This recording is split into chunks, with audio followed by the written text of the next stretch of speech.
आर्या के कानों में आवाज पड़ी, बारात आ गई बारात। उसने तुरंत पास बैठी सहेली निशा से कहा, निशा जरा झांक कर तो देख, सही में दूल्हा कैसा है। अगर अच्छा नहीं होगा तो तू क्या मना कर देगी ब्याह से। तूने आज तक किसी से पूछा नहीं है वह कैसा है।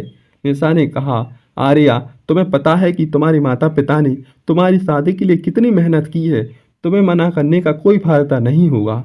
आर्या ने कहा, लेकिन निशा मैंने सुना है कि दूल्हा बहुत ही साधारण है। मैं ऐसे व्यक्ति से शादी नहीं करना चाहती हूँ।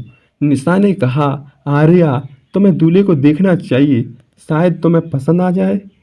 आर्या और निशा ने झांक कर दूल्हे को देखा। दूल्हा बहुत ही सुंदर आकर्षक था। आर्या को पसंद आ गया।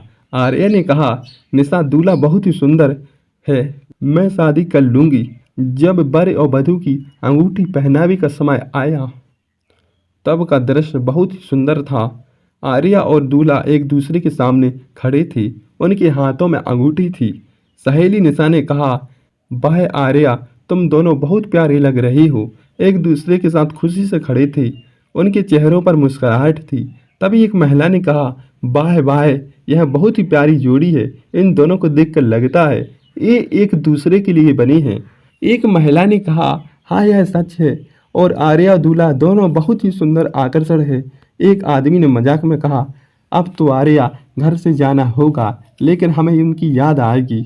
आर्या के पिता ने कहा, मेरी बेटी बहुत ही अच्छा वर मिला है, लेकिन मुझे याद आएगी।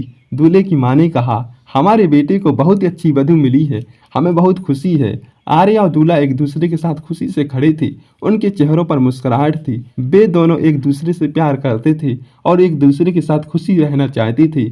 गांव की एक महिला ने कहा, आर्या देखकर लगता है वह बहुत सुंदर है, लेकिन उसकी माँ ने उसकी शादी बहुत जल्दी कर दी है। एक दूसरी महिला ने कहा, हाँ यह सच है, आर्या की माँ ने उसकी शादी बहुत जल्दी कर दी है, लेकिन आर्या को बहुत अच्छा वर मिला है।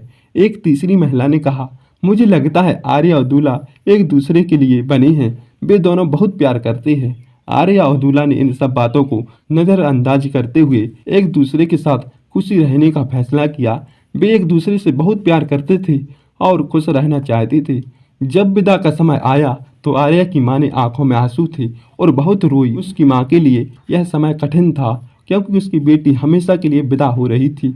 उसकी माँ के चेहरे पर दुख उदासी के भाव थे। वह अपनी बेटी को जाने देने के लिए तैयार नहीं थी। वह आर्या को गले लगाकर रोई।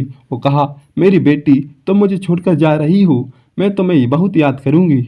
आर्या की माँ के आंसू उनके चेहरे पर बह रहे थे और वह अपनी बेटी को जाने के लिए तैयार नहीं थी। वह आर्या को गले लगाकर रोई और कहा, मेरी बेटी तुम मुझे छोड़कर जा रही हो, मैं तुम्हें याद करूंगी। आर्या ने भी अपनी माँ को गले लगाकर कहा, मैं बहुत याद करूंगी माँ, लेकिन मुझे जाना तो होगा ही। वह बहुत ही कठिन समय था। सभी की आंखों में आंसू थे। आर्या की माँ के लिए यह समय बहुत कठिन गुजर रहा था, क्योंकि यह अपनी बेटी को हमेशा के लिए विदा कर रही थी। तो बताइए दोस्तों, कहानी कैसी लगी? लाइक से सब्सक्राइब कीजिए। Thank you.